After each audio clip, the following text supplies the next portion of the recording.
एक बार एक व्यक्ति बौद्ध भिक्षु के पास जाता है और कहता है, मैं अपने नगर का एक व्यापारी हूँ। मेरा पूरा दिन अपने व्यापार के काम काज में ही गुजर जाता है, जिसकी वजह से मुझे ज्यादा खाली समय नहीं मिलता। ज्यादा खाली समय ना मिलने और हर समय व्यस्त रहने की वजह से मैं तनाव महसूस करने लगा हूँ। पिछले कई महीनों से मैं अपना कोई भी काम ठीक से नहीं कर पा रहा हूँ। अब तो किसी भी काम में मेरा मन भी नहीं लगता। मुझे काम को टालने की आदत लग चुकी है। मैं बहुत ही आलसी और चिड़चिड़ा सा हो गया हूँ। अपनी इन सारी आदतों की वजह से मैं आजकल बहुत ही अशांत और व्याकुल रहने लगा हूँ। कृपया आप मुझे कोई ऐसा तरीका बताएं जिससे पूरे दिन मैं अपने मन को भटकने से रोक सकूं और पहले की तरह अपने व्यापार में मन लगा सकूं।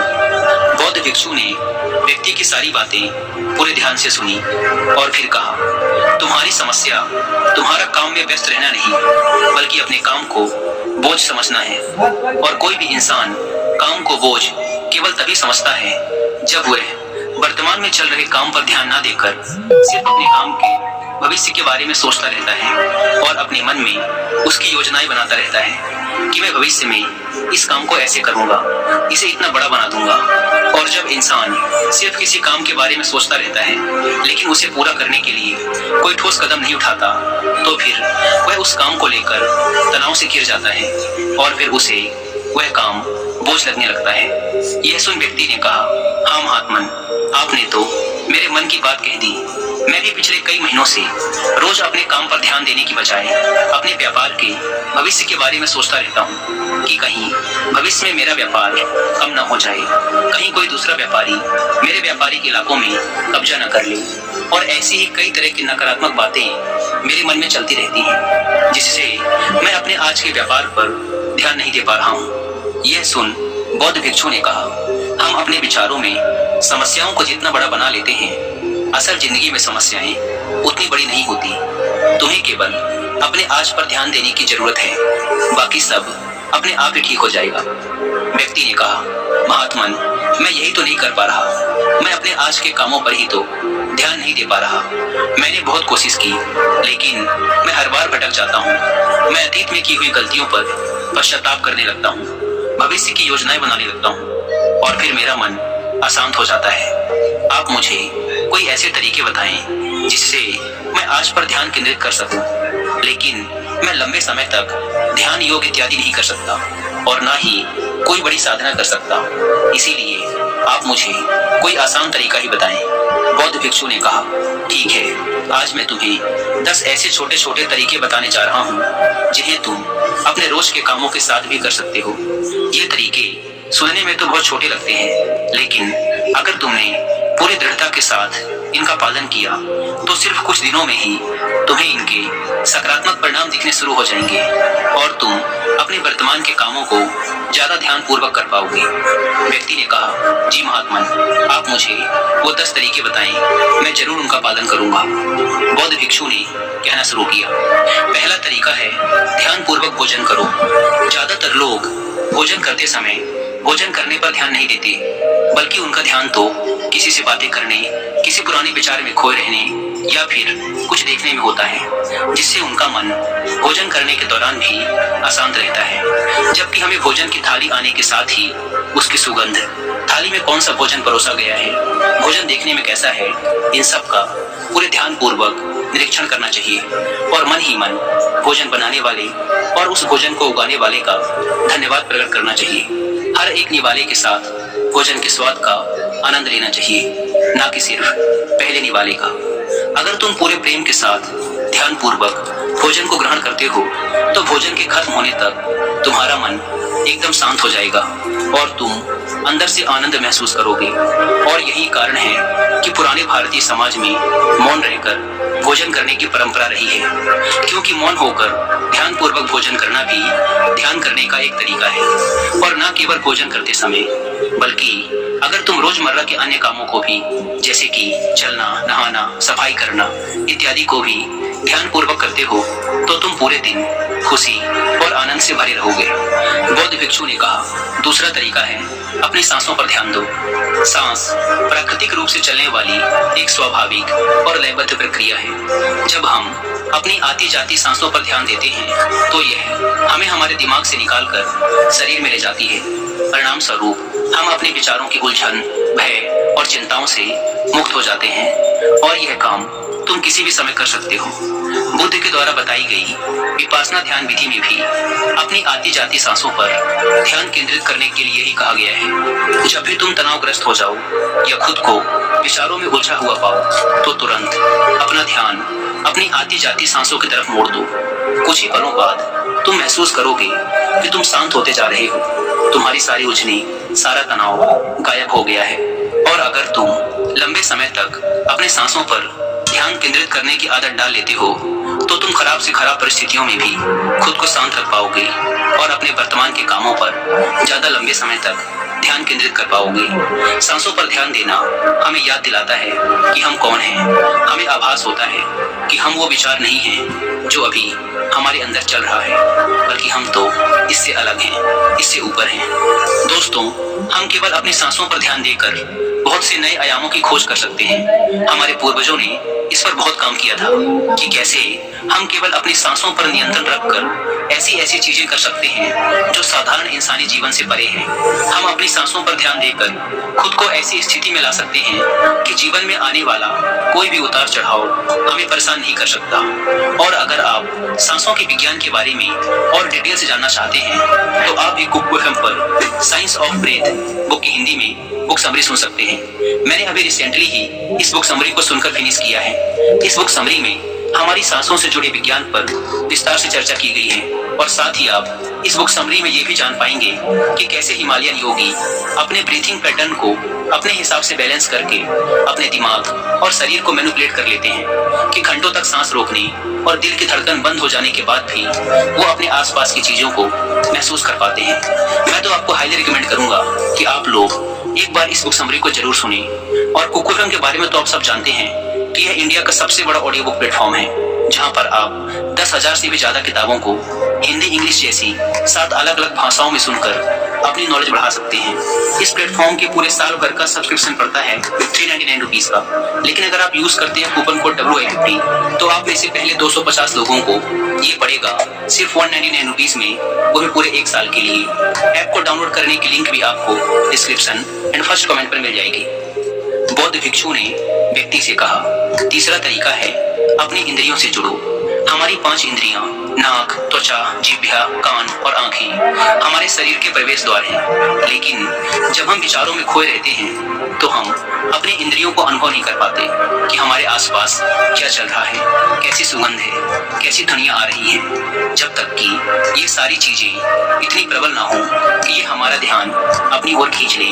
हम बस बेहोशी में जिए चले जा रहे हैं। इसीलिए अपने आसपास की चीजों को ठहर कर ध्यान से देखने की आदत डालो। जैसे अपने शरीर से टकराती ठंडी हवा को महसूस करो, बगीचे में खिले रंग बिरंगे फूलों पर ध्यान दो, उनकी खूबसूरती को निहारो, पक्षियों की आवाजों पर ध्यान दो, उगते और डूबते सूरज को कुछ देर ठहर कर देखो। ये सारी छोटी छोटी चीजें तुम्हें तुम्हारे वर्तमान से जोड़ेंगी। अगर तुम अपने जीवन में शांति और आनंद का अनुभव करना चाहते हो तो तुम्हें अपने आसपास की चीजों पर ध्यान देना होगा। तुम्हें कुछ पल ठहर कर उन्हें प्रेम पूर्वक देखना और महसूस करना होगा। बौद्ध भिक्षु ने कहा, चौथा तरीका है अपने मन में उठने वाली नकारात्मक भावनाओं का निरीक्षण करो। परेशान, निराशा या क्रोधित होना हम इंसानों में आम बात है, लेकिन हमें चाहिए कि हम ऐसी भावनाओं के बहाव में ना बहें, बल्कि जब भी हमारे अंदर किसी भी प्रकार की नकारात्मक भावना उठे तब हमें इन भावनाओं पर ध्यान देना चाहिए। जैसे कि जब तुम्हें गुस्सा आए या कुछ गलत करने का मन करे तो कुछ देर ठहर कर देखो कि उस समय तुम्हारे अंदर कैसे विचार उठ रहे हैं। कुछ देर में तुम महसूस करोगे कि तुम वो विचार नहीं हो, तुम उनसे अलग हो। तुम उन्हें देखते रहो और कुछ ही देर में वो सारे नकारात्मक विचार गायब हो जाएंगे। और अगर तुम हर बार ऐसा ही करते हो तो तुम तुम्हारी भावनाओं पर नियंत्रण करना सीख जाओगे। भिक्षु ने कहा, पांचवा तरीका, अपने मन में उठने वाले हर विचार पर भरोसा मत करो। हमारा मन हर समय अनुमान और धारणाएं बनाता रहता है जो कि सच नहीं होती। जैसे कि जब भी हम किसी व्यक्ति से मिलते हैं या किसी नई चीज को देखते हैं तो तुरंत हमारा मन उसके बारे में अपनी पूर्व धारणाएं बनाने लगता है और फिर उस चीज या इंसान को या तो अच्छा या बुरा बनाकर हमारे सामने पेश करेगा और फिर हम अपने विचारों को सच मानकर उस इंसान या चीज को वैसा ही समझने लगते हैं। और कुछ लोग तो अपनी ही धारणाओं को सच मान लेते हैं और उसी पर अड़े रहते हैं, जबकि हमें खुद को किसी भी प्रकार की पूर्व धारणा से स्वतंत्र रखने का प्रयास करना चाहिए और पूरी जागरूकता के साथ जो चीज असल में जैसी है उसे वैसे ही देखने का प्रयास करना चाहिए, न कि उसमें अपनी तरफ से अच्छाई या बुराई की चादर ढक देनी चाहिए। अगर तुम वर्तमान में रहते हुए पूरे साक्षी भाव के साथ बिना किसी पूर्व धारणा के किसी भी चीज को देखते या सुनते हो तो ये तुम्हें शांत और तनाव मुक्त रखेगा। भिक्षु ने कहा, छठा तरीका, रोज कुछ देर तक ध्यान का अभ्यास करो।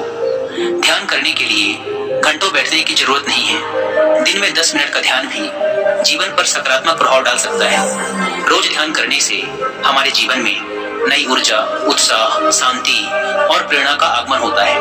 हम पूरे दिन अंदर से खुश और शांत महसूस करते हैं। रोज ध्यान करने से तुम स्वाभाविक रूप से अपने वर्तमान के क्षणों में रहना सीख जाते हो। भिक्षु ने कहा, सातवां तरीका, जो तुम्हारे पास है उसके लिए आभारी रहो।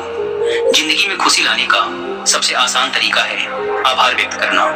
धन्यवाद अदा करने से न केवल जो चीजें हमारे पास हैं उनसे हमें असली खुशी मिलती है, बल्कि जो हम पाना चाहते हैं उसे पाने का रास्ता भी हमें दिखना शुरू हो जाता है। क्योंकि धन्यवाद के भाव से भरा मन समस्याओं की तरफ नहीं बल्कि उनके समाधान की तरफ केंद्रित होता है। जो भी तुम्हारे पास है उसके लिए इस अदृश्य ब्रह्मांडीय शक्ति का धन्यवाद अदा करना तुम्हारे जीवन को जादुई तरीके से बदल कर रख सकता है। तुम्हें यह सोचना चाहिए कि तुम कितने धन्य हो कि तुम्हारे पास एक निश्चित चीज है। उदाहरण के लिए तुम्हारे पास एक अच्छा व्यवसाय है और ना जाने कितने लोग तुम्हारे जैसा व्यवसाय करने की इच्छा रखते होंगे लेकिन उनके पास नहीं है। साथ ही तुम्हें इस चीज के लिए भी आभारी होना चाहिए कि तुम्हारी थाली में खाना है, जबकि दुनिया भर में लाखों लोग भूख से मरते हैं। भिक्षु ने कहा, आठवां तरीका, दूसरों की बातों को ध्यान पूर्वक सुनो। किसी दूसरे व्यक्ति से बात करते समय यह सोचे बिना कि उसे क्या कहना है या उसकी बात का कैसे जवाब देना है, तुम्हें पूरे ध्यान पूर्वक सामने वाले की बातों को सुनना चाहिए। तुम्हें सामने वाले से बात करना है उसे जवाब देने के लिए नहीं बल्कि उसकी भावनाओं को समझने के लिए। जब तुम किसी से बात करो तो अपने कान, दिल और अंतर मन से उसकी बातों को सुनो और समझो। ऐसा करना सामने वाले से तुम्हारे रिश्ते को तो मजबूत करेगा ही, साथ ही ये तुम्हारे लिए एक अभ्यास है अपने धैर्य और एकाग्रता को बढ़ाने का। और जब हम ज्यादा सुनते और कम बोलते हैं तो हम बहुत सी परेशानियों से भी बच जाते हैं, जिससे हमारा मानसिक तनाव भी कम रहता है। और याद रखो, किसी भी इंसान की बातों को ध्यानपूर्वक सुनना उसे सम्मान देने का सबसे अच्छा तरीका है।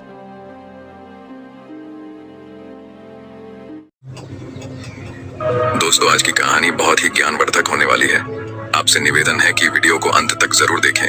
एक बार की बात है, एक गांव में एक आदमी रहता था। वह आदमी अकेला ही अपनी छोटी सी झोपड़ी में रहता था। वो आदमी बहुत ही ज्यादा आलसी था। वो कोई काम नहीं करता था। वह एकदम निठल्ला और नकारा था। बस वह हमेशा ऐसे मौके की खोज में रहता कि कहीं से खाना मिल जाए।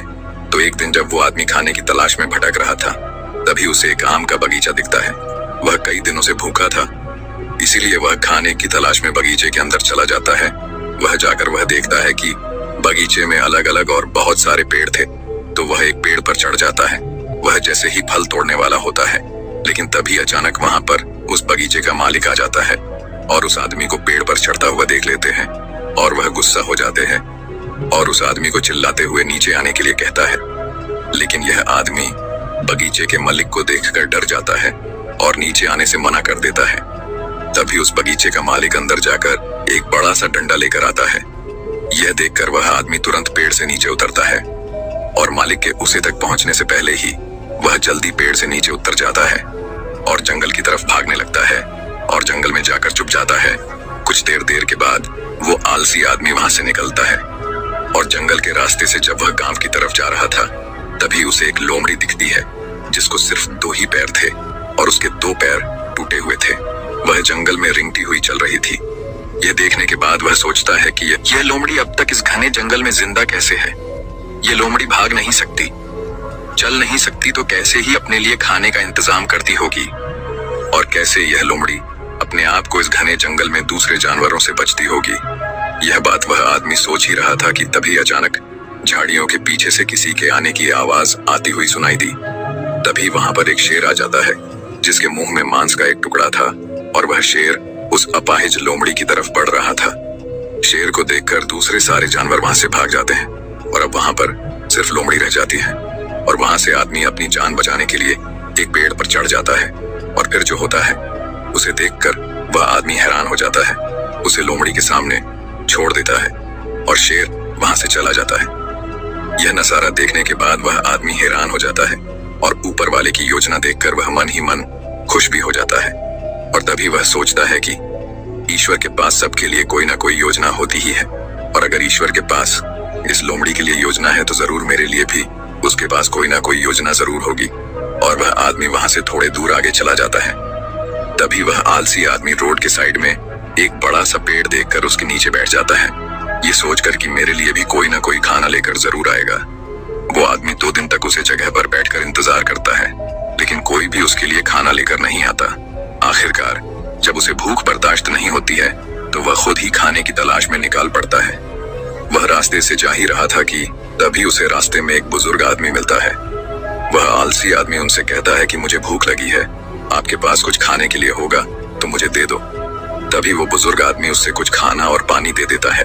खाना खाने के बाद वह आदमी उन बुजुर्ग आदमी से कहता है कि मैंने 2 दिन पहले जो देखा आप उस पर विश्वास नहीं करेंगे।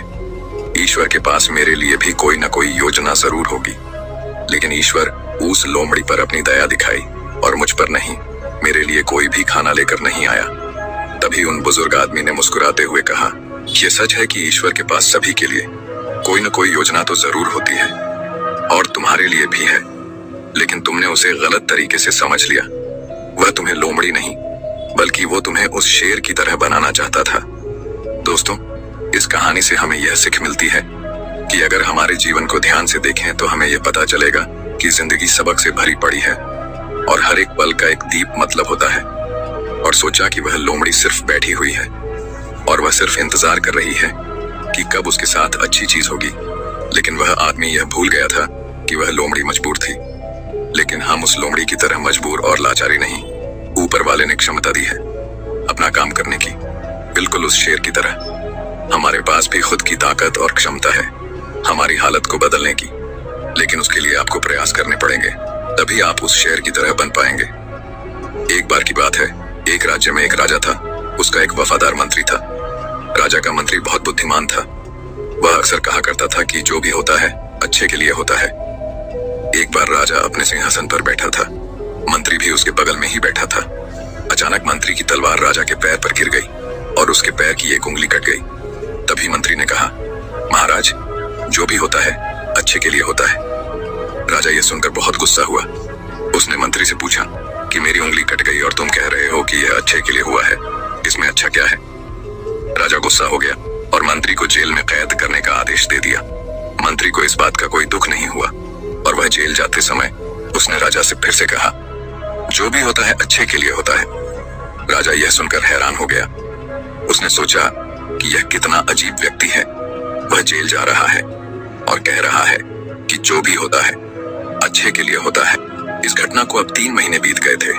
एक दिन राजा अपने सैनिकों के साथ घोड़ों पर सवार होकर शिकार के लिए गए।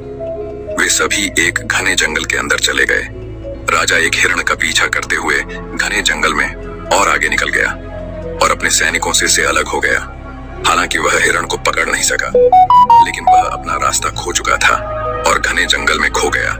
जब राजा को यह एहसास हुआ कि वह बहुत दूर आ चुका है और वह जंगल से बाहर निकलने का रास्ता ढूंढने लगा, अचानक राजा को उस जंगल में रहने वाले आदिवासियों के एक समूह ने घेर लिया।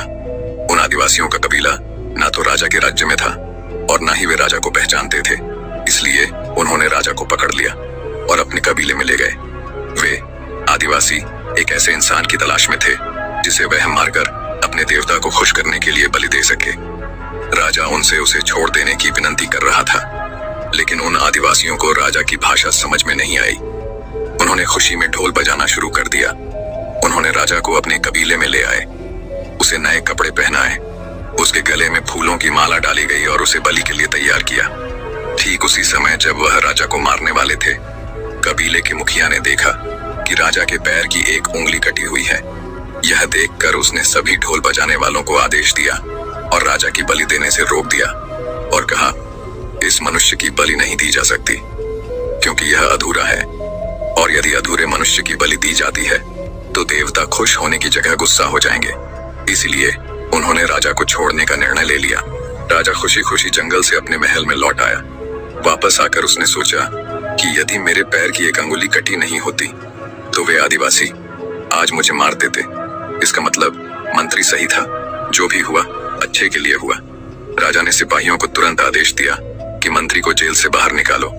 उसने मंत्री को उसका मंत्री पद वापस दे दिया और मंत्री से पूछा, मुझे बताओ कि उस दिन मेरी उंगली कटी थी और यह मेरे भले के लिए हुआ।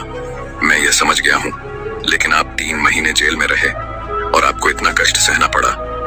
आपके साथ तो बहुत बुरा हुआ। मंत्री मुस्कुराया और कहा, महाराज, मैं आपका प्रधानमंत्री था और मैं हमेशा आपके साथ रहता था। यदि मैं जेल में नहीं होता तो उस दिन भी आपके साथ होता। महाराज, आपकी कटी उंगली देखकर उन्होंने आपको छोड़ दिया, लेकिन मेरा शरीर पूर्ण था और यदि मैं आपके साथ होता तो वह मेरी बलि जरूर दे देते। इसलिए अच्छा हुआ कि मैं उस दिन आपके साथ नहीं था और मैं जेल में था। इससे आपकी जान बच गई और मेरी भी जान बच गई। इसलिए मैं हमेशा कहता हूँ कि जो भी होता है अच्छा होता है। दोस्तों, अगर हम अपने जीवन में देखें तो पाएंगे कि हमारे जीवन में भी कई बार ऐसा समय आता है जब हमें लगता है कि हमारे साथ बहुत बुरा हो रहा है या ऐसा नहीं होना चाहिए था। लेकिन कुछ समय के बाद अगर हम पीछे मुड़कर देखते हैं तो हमें लगता है कि उस समय जो भी हुआ वह अच्छे के लिए हुआ। दरअसल हम प्रत्येक घटना को अपनी बुद्धि से आंकने का प्रयास करते हैं, लेकिन वास्तव में हमारी बुद्धि भी सीमित होती है। हम अपनी सीमित बुद्धि से किसी घटना के उचित या अनुचित होने का आकलन नहीं कर सकते। पूरा संसार कर्म पर आधारित है। जो अच्छे कर्म करता है उसे सुख मिलता है और जो बुरे कर्म करता है उसे दुख मिलता है। इसलिए अगर आप किसी दुखद दौर से गुजर रहे हैं तो हमेशा याद रखें कि आपके बुरे कर्म कट रहे हैं और प्रकृति आपको आपके बुरे कर्मों का फल देकर हर समय उन्नति की ओर ले जा रही है। यह सृष्टि हमारे दुश्मनों द्वारा नहीं बनाई गई है, इसलिए इस दुनिया में कुछ भी गलत नहीं हो सकता। इसलिए अपने दिमाग से यह ख्याल निकाल दीजिए कि आपके साथ कुछ बुरा हो सकता है और हमेशा याद रखिए कि कभी कभी जो भी होता है अच्छे के लिए ही होता है। दोस्तों, आपने आज के इस वीडियो से क्या सीखा वह मुझे आप कमेंट में बता सकते हैं। इसी के साथ में उम्मीद है कि आपको आज की वीडियो पसंद आई होगी, तो इस वीडियो को उस इंसान को शेयर करें जिससे ये कहानी सुनने की जरूरत है और उसी के ठीक बाद चैनल को सब्सक्राइब करें। तो चलिए फिर मिलते हैं ऐसी एक और नई वीडियो में एक नए मैसेज के साथ। तब तक के लिए अपना ख्याल रखें। धन्यवाद और नमो बुद्धाय। बिल्डर से पूछेंगा, डीलर से पूछेंगा, साइट पे पूछेंगा, जाके साइट में पूछेंगा, प्रेफर्ड यूनिट पूछेंगा। When and why, ROI, कब तक पूछते रहोगे? घर में इन्वेस्ट हो करना 99 एकड़ से ही पूछना।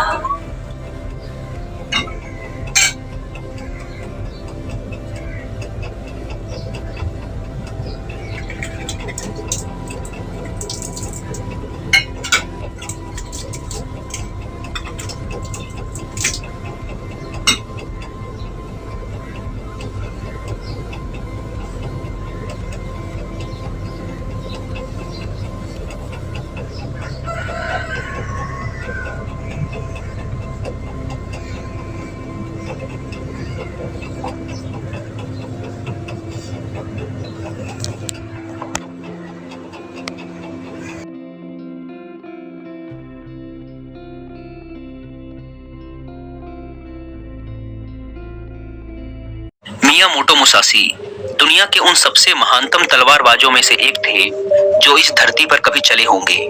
मियामोटो मुसाशी को जापान के अब तक के इतिहास का सबसे महान समुराई और सर्वश्रेष्ठ तलवारबाज कहा जाता है। मुसाशी एकाग्रता, जागरूकता, समर्पण और आत्मविश्वास की एक जीती जागती मिसाल थे। उनका मानना था कि व्यक्ति को पूरी जागरूकता और समर्पण के साथ खुद को एक लक्ष्य में झोंक देना चाहिए। मुसाशी एक बुद्धिस्ट थे और उन्हें पूरे जापान में तलवारबाज संत के नाम से जाना जाता था। वो अपने पूरे जीवन काल में कभी कोई लड़ाई नहीं हारे।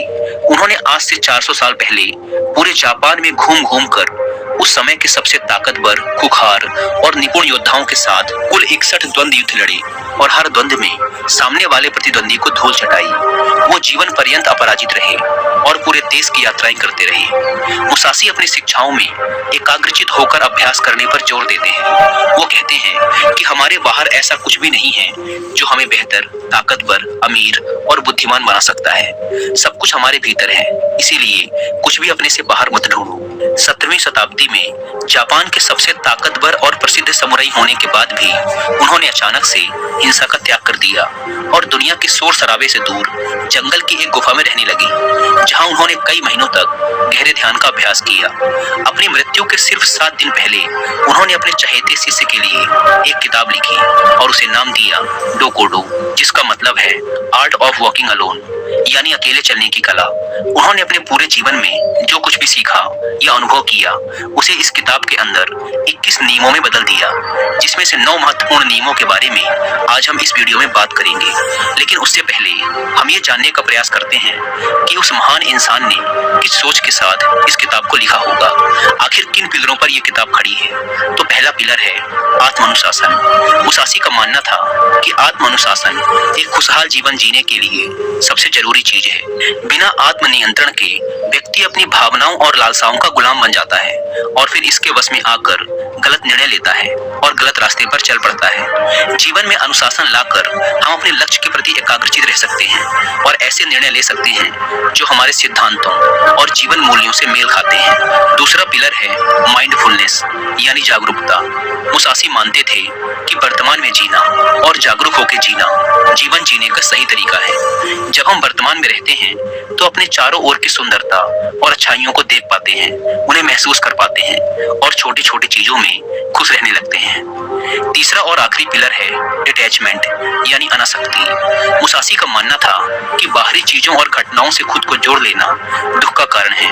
खुद को हर तरह के लगाव से दूर करके ही व्यक्ति आत्म शांति प्राप्त कर सकता है और एक संतुष्ट जीवन जी सकता है। अब हम बात करते हैं उन नियमों के बारे में जिन्हें मियामोटो मुसाशी ने अपनी किताब डोकोडो में बताया है, जिन्हें अपनाकर कोई भी व्यक्ति एक सफल, अनुशासित, खुशहाल और संतुष्ट जीवन जी सकता है। पहले नियम में मुसाशी कहते हैं, सब कुछ जैसा है उसे वैसा ही स्वीकार कर लो। यह नियम जीवन की सच्चाई को स्वीकारने के महत्व पर जोर देता है, बजाय इसके कि हम कपोल कल्पनाएं करते रहें कि सब कुछ ऐसा होना चाहिए। चीजें जैसी हैं उन्हें वैसे ही स्वीकार कर लेना हमें बेवजह के दुख और तनाव से मुक्त रखता है। साथ ही परिस्थिति की हकीकत को स्वीकार कर लेने से उस क्षण जो भी मौके उपलब्ध हैं हम उन पर सही से ध्यान दे पाते हैं और उनका सही फायदा उठा पाते हैं। सच्चाई को स्वीकारना हमारी आंतरिक शांति और संतोष के लिए बेहद जरूरी है। जब हम अपने आसपास की चीजों और लोगों को वो जैसे हैं उन्हें वैसा ही स्वीकार करना सीख जाते हैं तो हमारे अंदर का वो घमंड जो लोगों या बाहरी परिस्थितियों को बदलना और नियंत्रित करना चाहता है वह खत्म हो जाता है और हम ज्यादा शांतिपूर्ण तरीके से रह पाते हैं। इस नियम के माध्यम से मियामोटो मुसाशी हमें दुनिया को खुले दिल और दिमाग से बिना किसी पूर्व निर्णय के देखना सिखाते हैं और ऐसा करके हम दुनिया को वो जैसी है उसे वैसा ही देख पाते हैं, ना कि अपनी इच्छाओं और कल्पनाओं के चश्मे पहनकर। हालांकि ये कहना जितना आसान है करना उतना ही मुश्किल है, क्योंकि हर परिस्थिति को स्वीकार लेना आसान नहीं होता, खासकर तब जब हमारी उम्मीदें और सपने टूटते हैं या फिर हमारा कोई अपना हमें हमेशा के लिए छोड़कर चला जाता है। लेकिन फिर भी सच्चाई को स्वीकार लेने से व्यक्ति अंदर से शांत और हल्का महसूस करता है। जिस व्यक्ति ने परिस्थिति को स्वीकारने की आदत डाल ली है उसके सामने फिर चाहे कितनी मुसीबतें आई वो हर हाल में मुस्कुरा सकता है। दूसरे नियम में मुसाशी कहते हैं, अपने लिए मजा मत ढूंढो। ये नियम कहता है कि हमारे जीवन का एकमात्र उद्देश्य केवल सुख का भोग करना नहीं होना चाहिए। अच्छा भोजन करना, अच्छे कपड़े पहनना, मौज मस्ती करना जरूरी तो है, लेकिन इसमें इतना नहीं खो जाना कि अपने जीवन के उद्देश्य को ही भुला दो और हर समय सिर्फ मजे की तलाश में ही रहो। सुख भोगों का त्याग करके व्यक्ति ज्यादा स्थिर और उद्देश्यपूर्ण संतुष्टिपूर्ण जीवन जी सकता है। हर रोज खुद से पूछो, क्या मेरा जन्म सिर्फ खाने पीने और मजे करने के लिए हुआ है या फिर मेरे जीवन का कोई मकसद भी है। मजे के पीछे भागना हर व्यक्ति की आंतरिक चाहत होती है, लेकिन यही मजा उसके दुख का कारण भी बनता है। जब हम सिर्फ मजे के पीछे भागते हैं तो हम अपनी आदतों और चीजों के आदी हो जाते हैं। ये नियम हमें मध्य में रहकर जीवन जीने को प्रोत्साहित करता है, यानी ना बहुत ज्यादा ना बहुत कम। हर चीज को आवश्यकता के अनुसार करो, क्योंकि असली खुशी बाहरी चीजों के उपभोग से नहीं मिलती बल्कि हमारे अंदर से आती है। जब हम सिर्फ तुरंत मिलने वाले मजे के पीछे भागना शुरू कर देते हैं तो हम इंस्टेंट ग्रेटिफिकेशन के आदी हो जाते हैं, यानी हम सिर्फ ऐसा ही काम करते हैं जिसका रिजल्ट हमें तुरंत मिल जाए। हमारा मन बड़ी योजनाओं या बड़े लक्ष्यों पर काम करने की काबिलियत खो देता है। हम किसी भी काम में लंबे समय तक फोकस नहीं कर पाते और जीवन के बड़े लक्ष्यों को हासिल करने से चूक जाते हैं। दोस्तों, अगर आप भी अपने काम में लंबे समय तक फोकस नहीं कर पाते, आपका मन बार बार भटकता है, तो अपने फोकस को इंप्रूव कैसे करें, इस बारे में डिटेल से जानने के लिए आप कुकू एफएम पर हिंदी में एक ऑडियो बुक भी सुन सकते हैं, जिसका नाम है how to improve your focus. ये ऑडियो बुक आपको आपके दिमाग को बेहतर बनाने में हेल्प करेगी।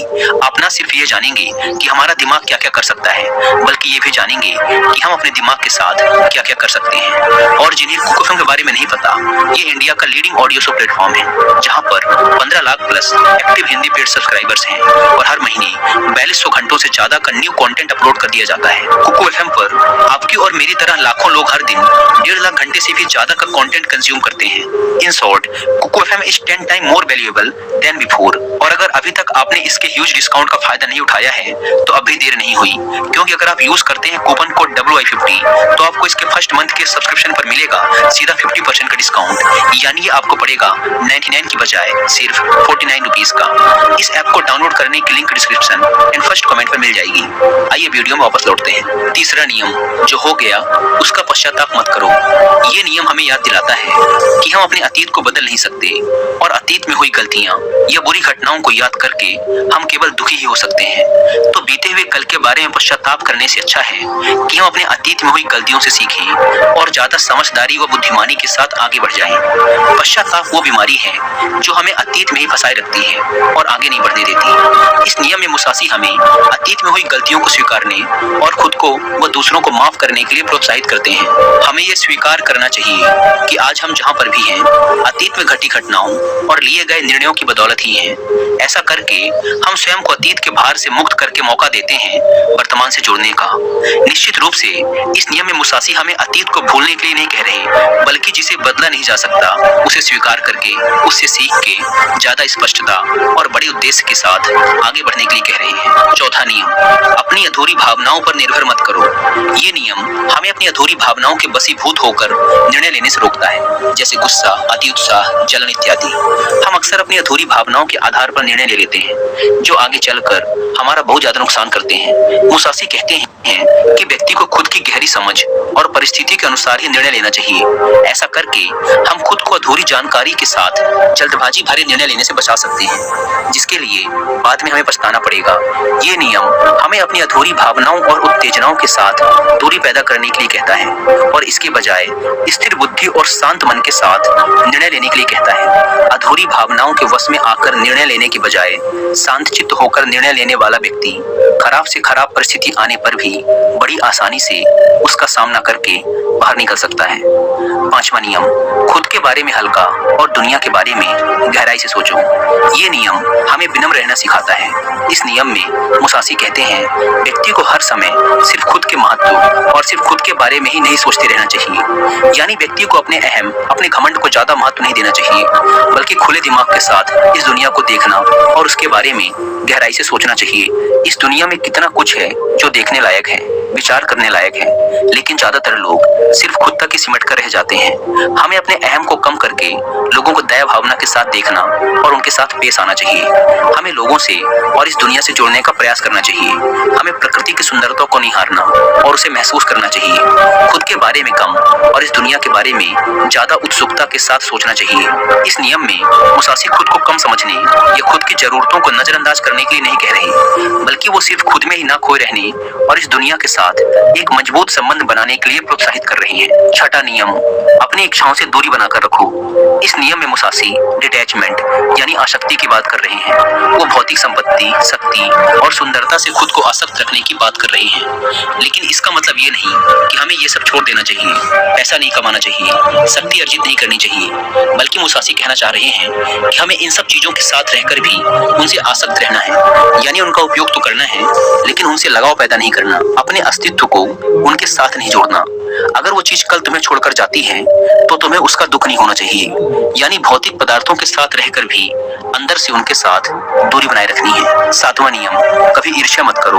ये नियम हमें बताता है कि जलन और ईर्ष्या इंसान को कहीं नहीं पहुंचने देती। ऐसी स्थिति में इंसान का ध्यान सिर्फ उन चीजों पर होता है जो उसके पास नहीं है, वह उन चीजों को नहीं देख पाता जो उसके पास है, वह सामने वाले की उस वस्तु, उसकी विशेषता या उसकी सफलता देखकर चलता रहता है और खुद आगे बढ़ने का प्रयास नहीं कर पाता। जलन व्यक्ति को नकारात्मकता से भर देती है, जिससे वह सामने वाले का कम और खुद का ज्यादा नुकसान कर बैठता है। हमें यह याद रखना चाहिए कि जिसने जिस स्तर की मेहनत की है उसे उस स्तर की सफलता जरूर मिलनी चाहिए और हमें इससे जलन नहीं बल्कि खुशी महसूस करनी चाहिए, क्योंकि उतनी मेहनत करके हम भी वो चीज, ये सफलता हासिल कर सकते हैं। हमें समझना चाहिए कि हम सबकी परिस्थितियां अलग थी, रास्ते अलग थे, सोच और मेहनत अलग थी, इसीलिए सफलता भी अलग अलग स्तर की ही मिलेगी। हम अपने अंदर की ईर्ष्या को खत्म करके ज्यादा शांत और खुशहाल जीवन जी सकते हैं, लोगों से ज्यादा सीख सकते हैं और उनके साथ गहरे संबंध बना सकते हैं। 8वां नियम, अलग होने से कभी दुखी मत हो। इस नियम में मुसासी समझाना चाहते हैं कि अलग होना इस प्रकृति का एक स्थायी नियम है। हर किसी को कभी न कभी किसी न किसी से अलग होना ही पड़ेगा। ये जीवन अस्थायी है, ये दुनिया अस्थायी है और हमें इसे स्वीकार कर लेना चाहिए। मुसासी जीवन भर जापान की यात्रा करते रहे, लेकिन उन्हें कभी भी किसी के अलग होने से तनिक भी दुख नहीं हुआ, क्योंकि उन्होंने स्वीकार लिया था कि अलग होना प्रकृति का नियम है और इस नियम के खिलाफ जाकर हम केवल दुखी हो सकते हैं और कुछ नहीं। 9वां नियम, क्रोध और शिकायत खुद के लिए व दूसरों के लिए, दोनों के लिए हानिकारक है। ये नियम हमें नकारात्मक ऊर्जा की, जीवन बर्बाद कर देने वाली शक्ति के बारे में चेतावनी देता है, जिसके वश में आकर लोग एक दूसरे के प्रति कड़वाहट और गुस्से से भर जाते हैं। मुसासी कहते हैं कि क्रोध और शिकायत करने की बजाय व्यक्ति को शांतिपूर्ण तरीके से बीच का समाधान निकालना चाहिए।